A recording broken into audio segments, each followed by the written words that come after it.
Hey folks, Tim from Supreme Suspensions here, and today we're going to talk about coil spring compressors. Now, a lot of late model trucks come out of the factory with a coil-over strut-style front suspension, and there's a lot of advantages to that design in terms of packaging and ride quality, but it gets a little tricky when that strut cartridge finally gives up the ghost. So a strut cartridge is basically like a standard tube shock, except it's got some provisions on it to mount a coil spring to it. But like a standard tube shock, the valving inside of it eventually wears out and a unit has to be replaced. So in a perfect world, we'd all have big industrial style coil spring compressors mounted to the walls of our shop, and operation of them are pretty simple. You mount the strut inside of it, and then you spin the mechanism down on the top, and your coil spring gets compressed. You take your strut apart and life is good. So an alternative though is to pick up a two-piece portable threaded rod style coil spring compressor, kind of like this one that we sell here.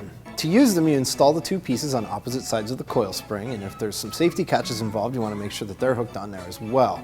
Then you alternate from side to side, kind of incrementally tightening them down until the coil spring is compressed. So once the coil spring is compressed, then you can disassemble the strut and go on with your repair. So to save time with these things, you might be tempted to grab for that impact gun, but I really strongly recommend against doing this, because using that kind of force on these spring compressors can jerk those hooks loose, and again, we're back to taking a coil spring to the face. So all that said, I hope you enjoyed this video. If you did, please hit like. If this is your first time checking out our channel, please hit subscribe and check back soon for additional tech tips and tutorial videos.